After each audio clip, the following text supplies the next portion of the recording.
오늘 제목 우리 한번 같이 읽어보도록 하겠습니다. 시작.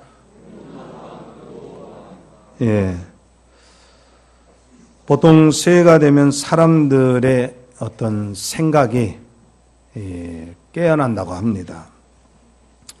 그래서 새해 첫날이 되면 사람들이 몇 가지 결심을 하죠.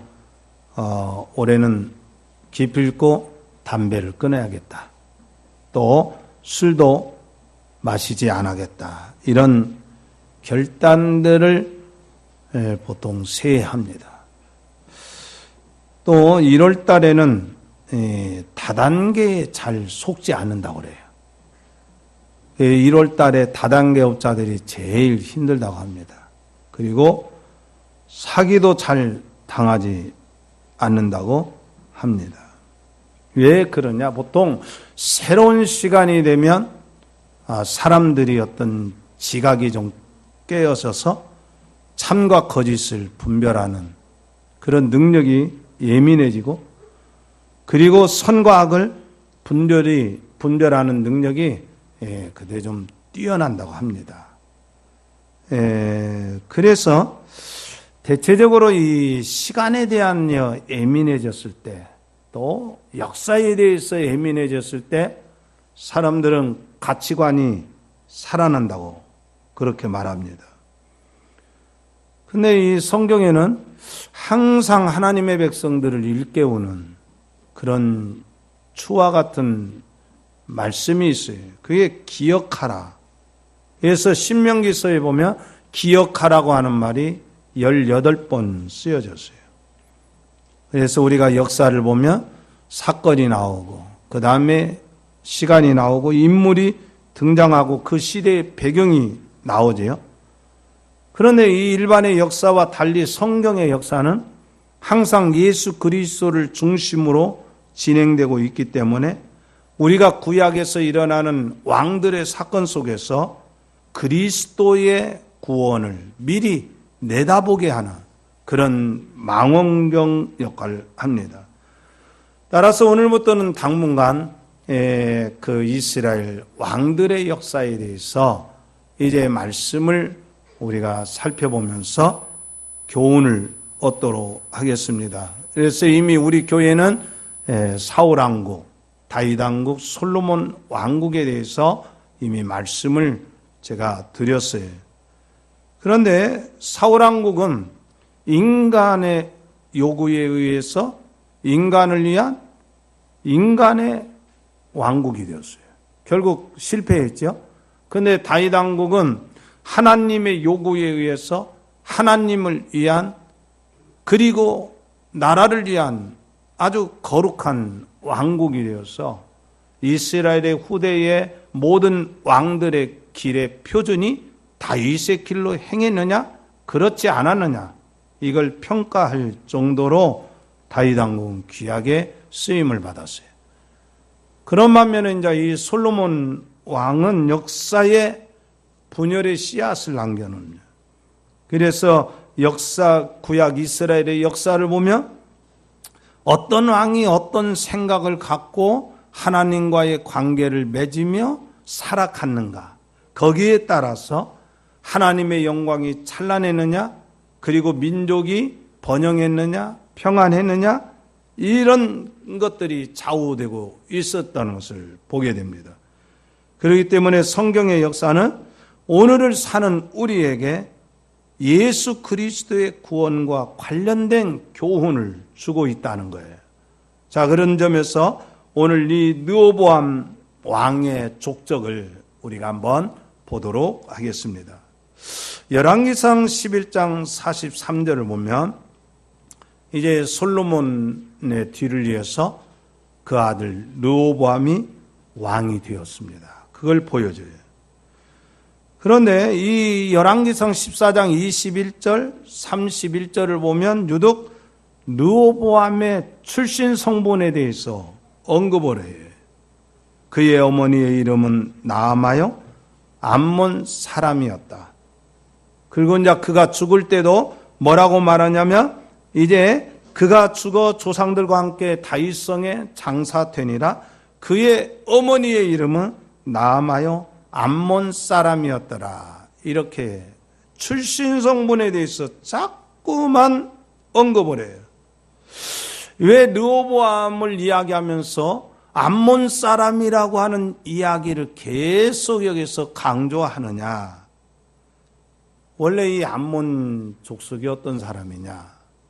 바로 소돔성에서 겨우 빠져나온 이 롯과 그 롯의 딸과의 근친상간으로 얻은 아들이 바로 암몬의 족속이 돼요.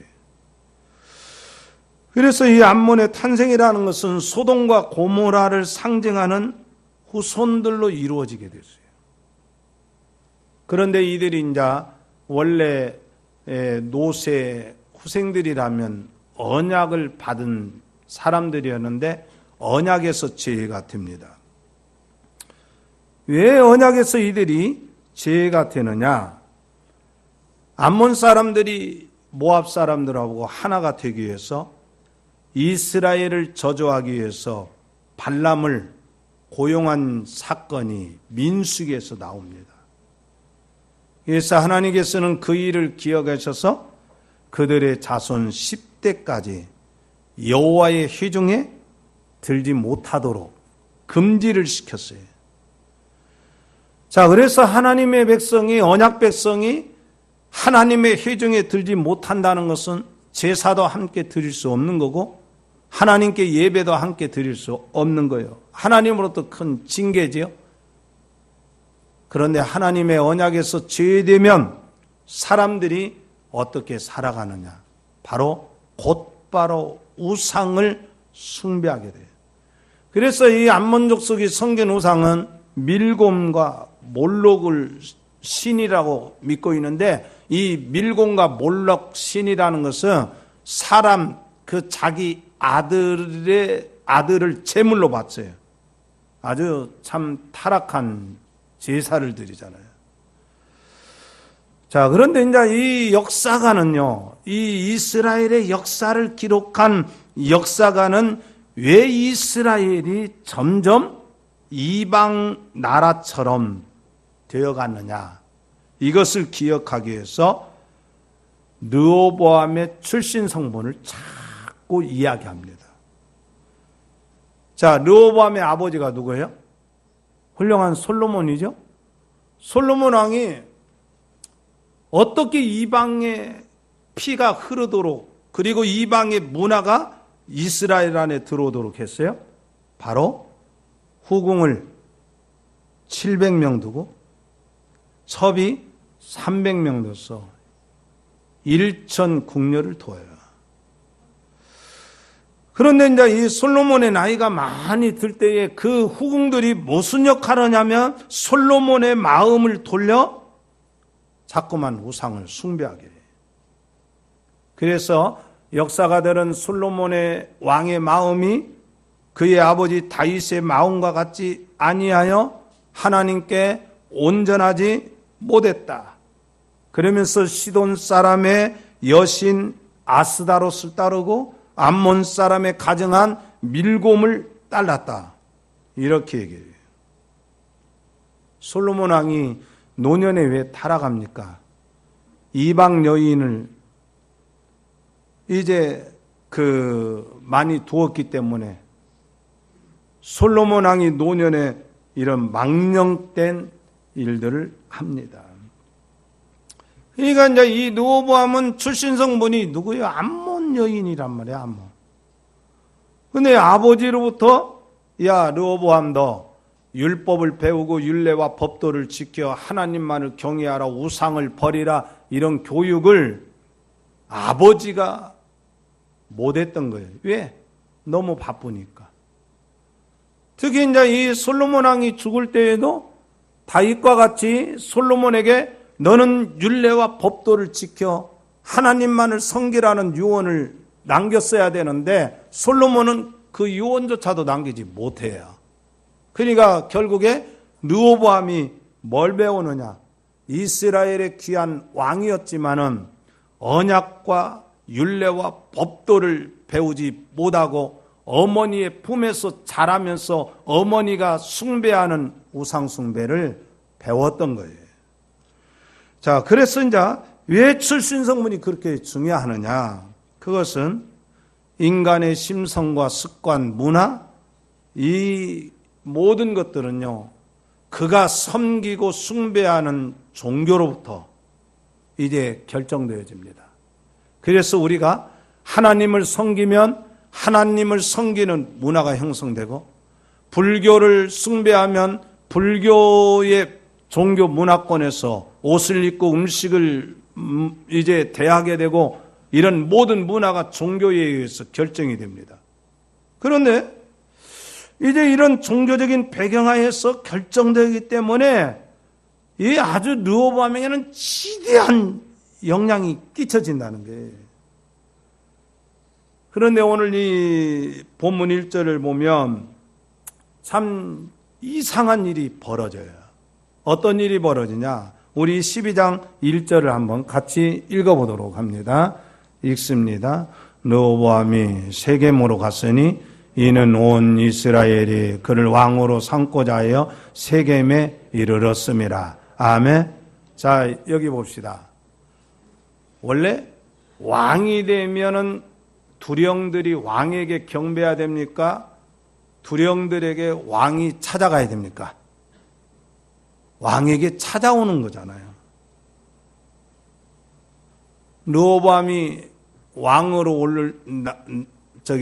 오를 때 나이가 41살이에요. 그리고 17년간을 다스려요. 그런데 왜 르호보암이 왕권을 위해서 세겜으로 갔는가? 여기에 좀 복잡한 속사정이 있어요.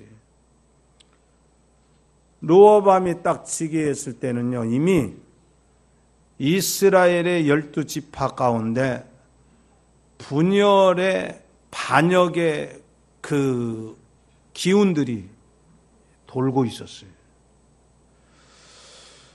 그래서 이제 이스라엘 백성들 가운데 누가 대표적으로 솔로몬 왕을 반역해서 애굽으로 도망갔냐면 여로보암이 그렇게 도망가요. 그런데 이제 정상적으로 이제 왕위에 올랐다면 왕의 이임식에 그들이 와야 되지만 예루살렘에서 왕이 즉위식을 해야지만 이 왕이 세겜 있는 북쪽으로 갑니다. 왜 가느냐? 거기에 10지파들의 대표들이 거기에 모여 있어요. 그러니까 그 사람들에게 이제 내가 왕이다. 그러니 너희들 나를 따라주라. 왕이 아쉬운 소리를 하러 가는 거예요. 근데 중요한 것은 뭐냐?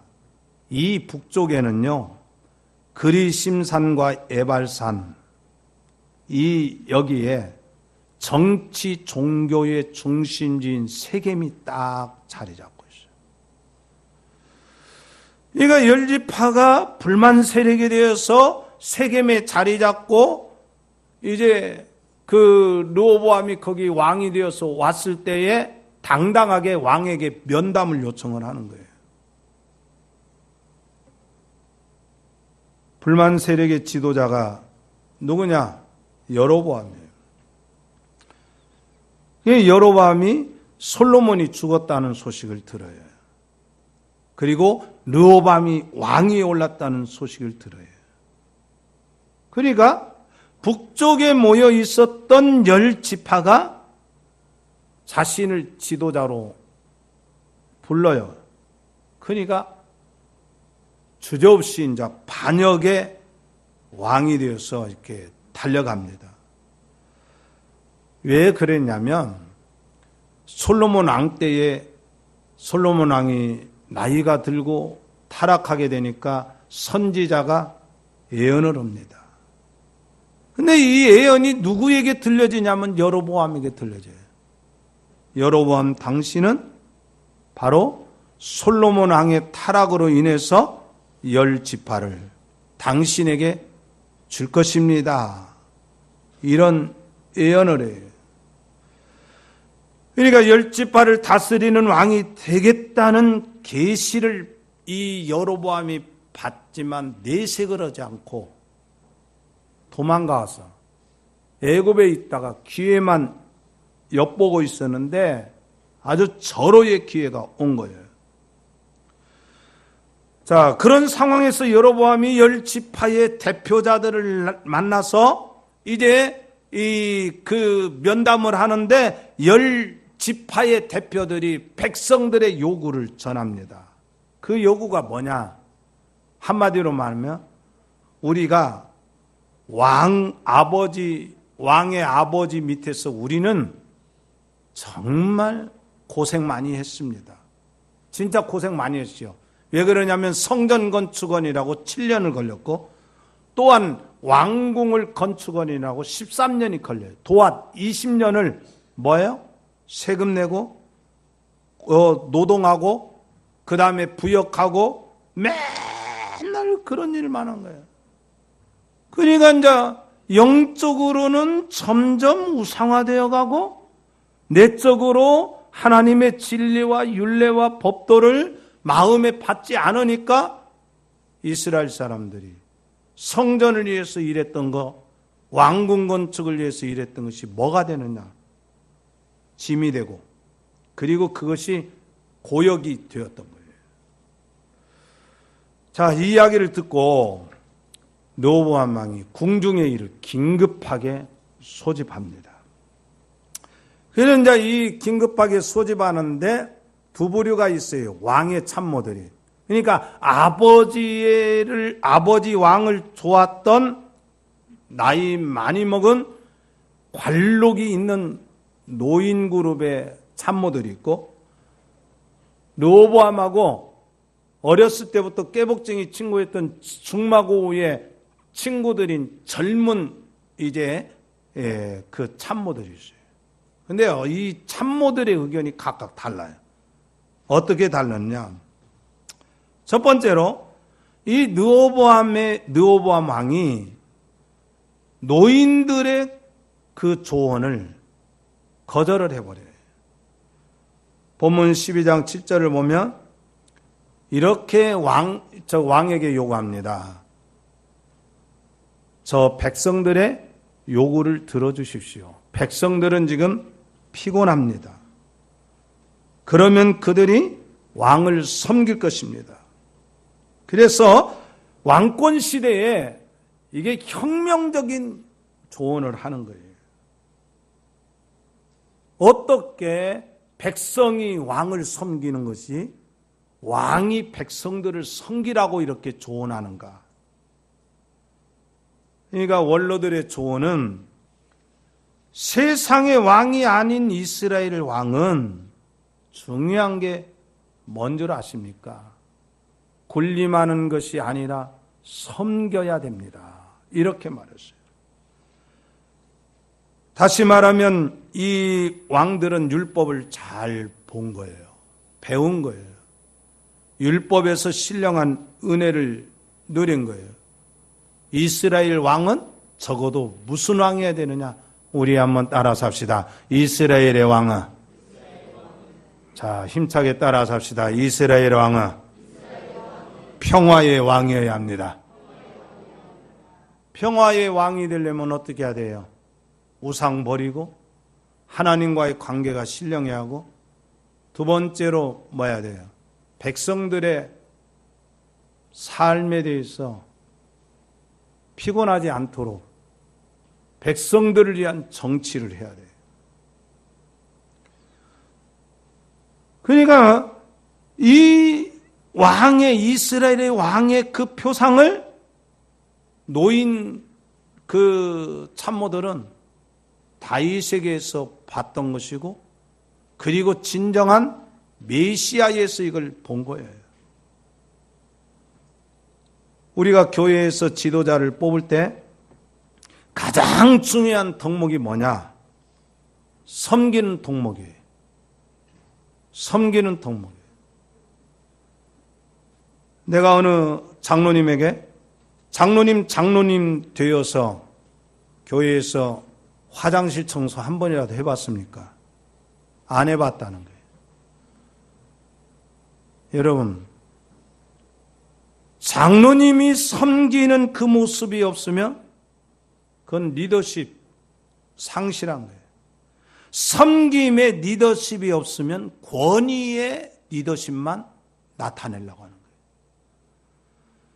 흔히 교회에서 일반적인 성도들의 의무를 이제 다 하는 것, 11조하고 헌금 생활하고 주일 성수하고 기도 생활하고 이렇게 하는 것을 아주 수준 높게 최고로 쳐요. 근데 이건요, 미안하지만 세례받을 때 약속입니다. 주일 성수 잘하겠냐? 세례받을 때. 정말 하나님께 잘 드리겠느냐? 그리고 봉사생활 잘하겠느냐? 그런데 이건 세례교인으로서 평범한 의무예요.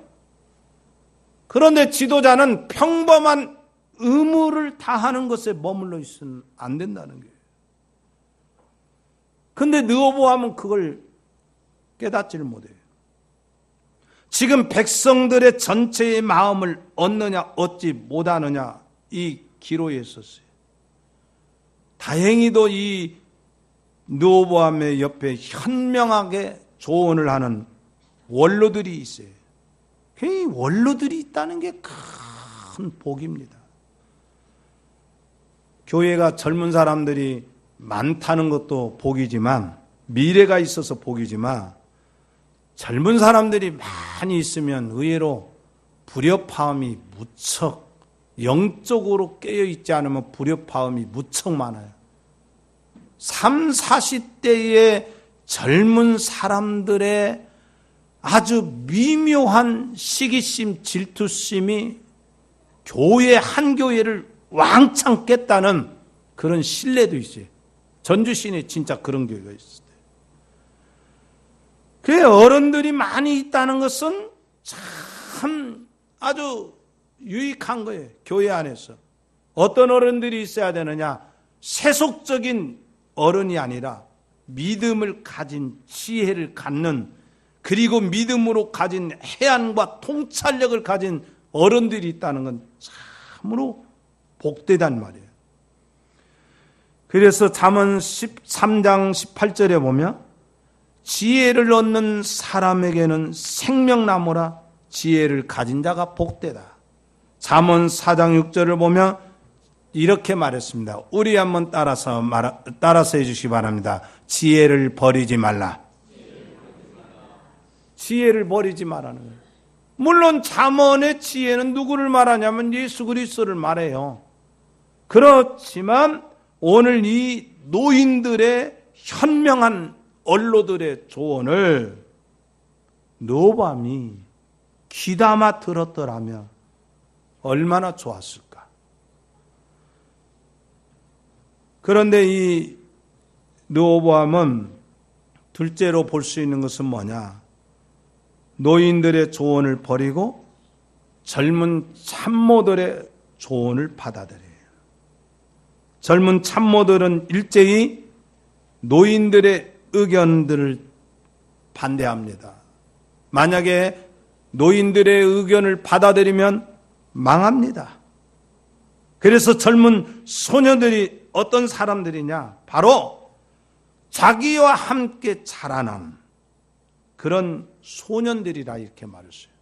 이게 무슨 의미인지 아세요? 바로 이미 타락하고 함께 우상을 넘보고 기웃거렸던 사람들과 친구가 되었을 거예요. 그러니까 왕의 참모들이 이렇게 친한 어렸을 때의 중마고우의 관계에 있는 사람들이니까 누구보다도 이 느호보암의 마음을 잘한 거예요. 서로 중마고우이기 때문에 정도 들었겠지요. 또 마음을 나누겠지요. 속내도 잘 알겠지요. 장단점을 잘 알겠지요. 그러니까 요즘에 말할 것 같으면 박근혜 정부가 대거 뭐야? 올드보이 참모들 두고 대거 친일파들 포진시키고 이런 입장이에요. 그런데 문제는 뭐냐? 서로 친하면 좋은 점도 있지만 객관성을 잃어버리기가 쉬워요. 서로 속내를 잘 알기 때문에 르호보암은 뭐하냐? 공과 사를 구분을 못해요. 그리고 이제 그들의 말을 들은 거예요. 왜 그러냐? 사람은 일반적으로 정에 약하잖아요. 유능한 사람보다도 사람은 자기에게 편한 말을 해주는 것을 좋아하는 게 이 사람이에요. 지도자라는 거예요. 친한 사람이 좋은 게 인지상정이지만 뭐냐? 왕에게 진정으로 피드백해주고 왕에게 진정한 도움을 주는 조언을 해줘야 됩니다. 그렇지 못해요. 오히려 백성들을 위한 왕이 되소서라고 이렇게 지도했던 노인들의 지도를 버려버리고 오히려 백성들을 더 강하게 다스리고 통치하고 그래야 됩니다. 어떤 분이 저한테 그래요. 목사님, 교인들을 전체 목사님이 장악하셔야죠. 그것도 오래오래 신앙생활 했다는 장로라는 사람이 그래요. 그래서 나는 교인들 장악할 줄 모릅니다. 내가 나폴레옹과 같은 영웅 같은 목회자가 되기를 원합니까? 시대를 보면 시대가 어두울수록 영웅이 많이 나타났어요. 영웅주의 목사 밑에의 교회들은 거의가 산산조각 났어요. 누가 높여져야 되냐? 교회는 따라 삽시다. 교회는 예수님이 높아져야 되고 하나님이 중심이 돼야 됩니다. 여러분 그렇게 믿습니까? 이런 정신을 못난 르호보암 왕은 깨닫지를 못해요. 그러니까 이 르호보암 왕이 자기 참모들을 두었을 때 바로 젊은 참모들, 힘과 어떤 패기가 있는 젊은 참모들의 이야기를 들어요. 과중한 부역과 세금 때문에 백성들이 힘들었다는 것을 알고 있음에도 불구하고 채찍으로 백성들을 다스리되 더 많은 무서운 결론을 표현하고 있어요. 그러니까 우리가 신앙생활하고 지도자로서 살아갈 때에 한 공동체를 이끌어갈 때 중요한 것은 많은 정보를 모으는 것이 중요한 것이 아니라 지식을 축적하는 것이 중요한 것이 아니라 어떤 결정이든지 올바른 결정을 내리는 것이 그게 영적 지도자로서는 중요한 결단이고 그런 거예요. 때로는 목회자가 여러분들을 다스려갈 때 또 여러분들을 섬길 때 어떤 의미에서 올바른 결정을 내리지 못할 때가 있어요. 그때 누군가가 진정으로 조언을 해주고 진정으로 피드백을 해줬을 때 좋은 조언이라면 유감없이 받을 줄 아나. 그게 바로 교회의 능력입니다. 3일 후에 르호보암이 내놓은 답은 뭐냐? 포악한 결정이었어요. 아주 독설을 퍼부어요.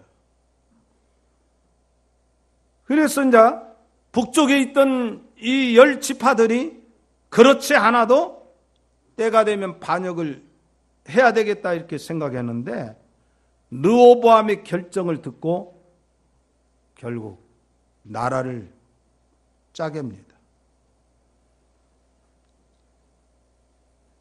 그래가지고 결국 르호보암이 거기에서 구사일생으로 간신히 탈출해서 예루살렘으로 도망쳐와요.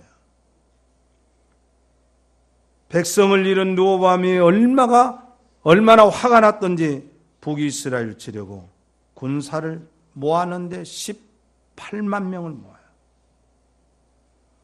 내가 내 민족이 이렇게 되었구나 하고 이제 가슴 아프고 자기의 결정이 왜 신령하지 못했는가에 대해서 반성과 회개가 있어야 되는데 오히려 그렇지 않고 자기 동족을 다 죽이겠다는 거예요. 그러니까 하나님의 사람인 선지자 스마야가 안 됩니다. 절대 싸우면 안 됩니다. 정말 이 일은 큰일 납니다. 이건 하나님의 섭리하에서 되어진 것이라고 이 스마야가 하나님의 뜻을 전합니다. 결국 이 르호보암이 스마야의 이야기를 듣고 전쟁을 포기합니다.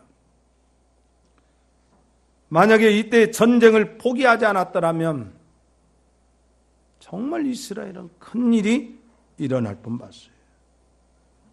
그런데 더 중요한 것은 뭐냐? 르호보암이 이런 지경에 있었는데도 깨닫지를 못해요. 이미 솔로몬 왕 때의 선지자 아히야가 여로보암에게 가서 이스라엘 국가 운명에 대해서 예언을 해요. 솔로몬의 아들 때의 나라가 분열될 것이다. 그런데 그 원인이 뭐냐? 솔로몬 왕과 그의 백성들이 하나님을 버리고 시돈 사람의 여신 아스다롯을 섬기고 모압의 신 그모스와 암몬 자손의 신 밀곰을 숭배하기 때문에 이렇게 나라가 나눠질 것이다. 여러분 참 이 어두움으로 가고 패망해 가는 원칙이 있어요. 뭐냐면 하나님의 율례와 법도를 버리면 따라서 합시다. 하나님의 말씀을 버리면 하나님을 멀리하게 되고 하나님을 멀리하며 우상 숭배를 하게 된다. 우리가 신앙생활하면서 예배를 멀리하면 단순하게 예배를 멀리하는 정도로만 내 영적인 상태가 머물러 있는 것이 아니에요. 예배를 멀리하는 순간에 나도 모르게 하나님과 멀어지고 하나님과 멀어지면 내 안에 나도 모르는 세속적인 사상들이 자꾸 들러붙습니다. 르호보암에게 스마야 선지자가 위로를 합니다. 분열은 하나님의 섭리 안에서 일어난 일이라고 위로를 줘요. 그런데 이 위로를 들은 이 르호보암이 왜 하나님이 이 나라를 분열하도록 허용하셨는가? 거기에 대한 반성과 묵상이 전혀 없어요. 아버지가 남긴 우상 문화가 분열의 원인이었다는 것을 알고 거기에 대해서 큰 회개를 해야 돼요. 아버지가 조상의 우상을 숭배하고 유교적인 문화가 자기 가문을 망치게 했다는 것을 심각하게 아는 사람은 절대 우상 숭배하지 않고 자기 가문의 제사에 참여하지 않아요. 그러면요 놀라운 일이 생겨요. 우상을 버리는 사람에게는 하나님이 함께 하실 뿐 아니라 하나님께서 지혜를 줘요. 그래서 그가 하는 모든 일들이 하나님의 뜻대로 결정하게 되는 거예요. 내가 이런 일 때문에 저런 일 때문에 어떤 하나님께 구할 때에 내 안에 우상이 없이 내 안에 하나님으로 순결한 마음을 갖고 있으면 하나님께서는 우리에게 거짓된 길로 절대 인도하지 않아요. 그런데 아버지가 남긴 우상 문화가 분열의 원인이 되었음에도 불구하고 르호보암은 여호와 보시기에 악을 행했다라고 21절에서는 그렇게 말해요. 아버지 때보다 우상을 더 섬겨요. 이곳저곳에 산당을 세워요. 아세라 상을 세워요. 음란한 물결이 나라에 넘실거려요. 그래서 하나님께서는 르호보암의 영성을 깨우시기 위해서 애굽 왕 시스라를 들어서 예루살렘을 침략하게 합니다. 성전의 보물과 왕궁의 보물을 모두 빼앗겨버려요. 이때의 전쟁에 대해서 선지자 스마야가 말하기를 뭐라고 말하느냐? 여호와의 말씀이 너희가 나를 버렸으므로 나도 너희를 버려 시삭의 손에 넘겼다, 그렇게 말했어요. 여러분, 하나님 멀리하면 멀리하는 정도로만 멈춰 서 있는 것이 아니에요. 하나님을 멀리하고 하나님께 예배하는 것을 멀리했더니 내 안에 나도 모르게 우상이, 세상적인 것이, 속된 것이 나를 지배해버려요. 그렇게 되면 어떻게 해요? 하나님이 나를 버리신다는 거예요. 하나님이 나에게 영적인 은혜를 내려주지 않는다는 거예요. 여기에 참으로 인간의 한계가 있다는 것을 깨닫게 됩니다. 성경에 보면 우리 모두를 목자 없는 양 같다, 그렇게 말했어요. 그래서 사람들은 나름대로 누가 진정한 우리의 목자고 우리의 진정한 지도자가 누군가. 그래서 옛날 이스라엘은 선지자, 제사장, 왕, 이 세 사람을 이스라엘의 목자로서 이렇게 삼았어요. 그런데 왕들이 세워졌는데 그 왕들이 반듯하게 나라를 이끌어가지 못해요. 백성들에게 교훈을 주지 못해요. 이것은 무엇을 말하느냐? 바로 인간이 세운 왕, 인간의 왕은 우리에게 진정한 구원자가 될 수 없다는 거예요.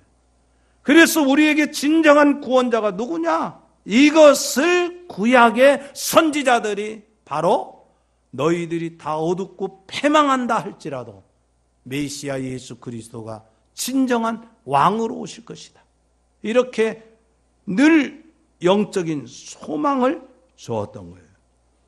마찬가지입니다. 오늘날 우리가 신앙생활하면서 사람의 지도자를 너무 기대하는 경향이 많아요. 우리는 우리의 신앙의 진정한 왕이 누구냐? 나의 삶의 왕이 예수 그리스도라는 것을 진정으로 우리 모두가 다 그렇게 인정해야 됩니다. 우리 한번 따라 삽시다. 나의 왕은 예수님이십니다. 우리가 그것을 확신을 해야 돼요. 그래야 넘어지지 않아요. 그래서 히브리서 13장에 보면 믿음의 주에 온전케 하신 예수를 표대 삼아 나아가라, 그렇게 말했어요. 사랑하는 성도 여러분, 우리는 지도자로서 섬기는 진정한 지도자상이 무엇인가를 보게 돼요. 지도자는 섬겨야 됩니다. 근데 누가 진정으로 우리를 섬겼습니까? 예수님이 당신을 포기하시고 그 영광의 본체를 포기하시고 사람의 몸으로, 낮은 몸으로 오셔서 섬겼지요. 우리가 예수님을 닮아간다면 나도 낮아져서 나도 정말로 섬겨야 되겠다. 그래서 지도자는 군림하는 것이 아니라 진정으로 섬기는 것이다. 이것을 우리가 배워야 돼요. 르호보암은 여기에서 실패를 했어요. 또 하나는 우리는 서로에게 진정한 조언자가 되어야 됩니다. 간사하지 않은 조언을 해야 됩니다. 바른 조언을 하는 교회는 서로를 진정으로 사랑하는 그런 귀중한 교회를 이뤄요. 진정한 조언. 그러면서 진정한 분별력을 가져야 됩니다. 여러분, 가정의 문제나 자녀의 문제가 생겼을 때마다 여러분들 그 문제를 어디로 누구에게 먼저 가지고 갑니까? 여러분, 하나님을 버리면 더 꼬입니다. 그러나 하나님을 찾으면 하나님께서 우리의 길을 지도해 주신다. 이렇게 약속했어요. 예수 그리스도께서 우리에게 뭐라고 말씀하셨어요? 내가 영원토록 너희와 함께 할 것이다.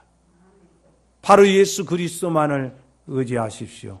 예수 그리스도만이 진정한 왕됨을 믿으십시오. 그럴 때 우리의 삶이 더 순결하고 그리고 더 하나님의 지혜를 얻어서 복된 길로 걸어갈 줄 믿습니다. 아멘. 기도드리겠습니다. 하나님, 사람들은 저마다 나름대로의 생각을 갖고 살아갑니다. 그러나 그 생각이 하나님과 점점 멀어졌는지 가까워졌는지 그 결과를 따라서